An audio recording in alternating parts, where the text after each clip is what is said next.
at the end of the season, USC will host Notre Dame, a team that you Mm. watch probably every single snap of.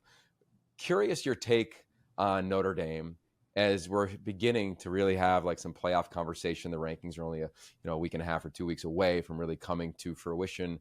And then here's SC, who's 13 points away from being undefeated. When you look at all of their games, much like Ohio State, 2 plays and maybe it's a different game. It's a different storyline today than what it was on Saturday. Same could be said for the Trojans. So I'm curious what you think about the Irish, and then also what you net out around USC out here on the West Coast. Yeah, well, I'll start with USC because you're right. Like they could easily be unbeaten, and I think the fact that they've lost these games in incredibly painful ways, where they've had leads late, and certainly had opportunity to win all of them, just must be so frustrating for Trojan fans, and people who want to see Lincoln Riley's program take the next step. Because now you just see all of these records and these stats and how he compares to Clay Helton at this point in his tenure, which is not someone you want to be compared to in terms of USC coaching history. Lost 8 of their last 13. And I think it's just the way that they're losing that's the tough part. Because I think as a whole, obviously they're better defensively this year. But you've got slow starts, you've got some clock management issues,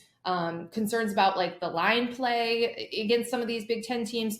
So it's just really tough. And I think even in a world where, you don't get eliminated off of 1 loss or even 2 losses in this new college football playoff, with 3 at the midpoint of the season and the way that they were, I just think it's really tough sledding to just kind of figure out what you play for the rest of the way here.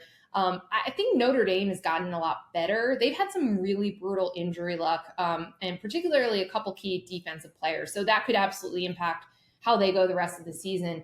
But the big concern with them was their passing game and if it was going to exist at all. Riley Leonard's a really good runner. He's very tough. He gets injured because he, throws his body around on the field, but he really hadn't thrown. What was the stat? It was like it took 3 weeks for a touchdown pass, right, from him. Their first touchdown pass of the season was from their backup quarterback. Like it wasn't clicking. He was missing wide open guys, and also just like felt very disjointed. They don't have, I wouldn't say maybe elite receivers. I like Bo Collins a lot, but there's definitely some questions there. But I think a lot of that has been figured out in recent weeks. And coming off a bye, I thought they were particularly good in their last outing against Stanford. And like to me, this is, we're watching a team get better over the course of the season, which I do think in the new playoff world, you get credit for that. Like you do have chances to stay in this. And if their only loss is to Northern Illinois, yes, that's a bad loss, but that will not keep them from making the playoff. If they're the system is not set up for a 1-loss Notre Dame team to be left out.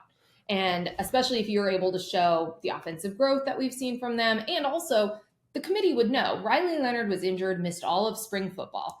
It's taken time for him to get more and more comfortable in the pass game. So all that to say, again, injuries could factor into this, but as of right now, still, even with injuries, Notre Dame has a CFP caliber defense. Like that was always going to be a strength. I remember Marcus Freeman told me before the season, like, no questions, no issues, no questions on that side of the ball. The questions were on the offensive side. And I think that they've really improved that way as well. So I think that they will be in the mix. I think they will be entering that game against USC, although they will have to go through undefeated Army, undefeated Navy. Love to see that from the service academy. So those are tough games. But yeah, I mean, I think they'll be playing, potentially like essentially a play-in game for the college football playoff when they play USC, because they don't have a conference championship game. And I don't think they're going to lose between now and then.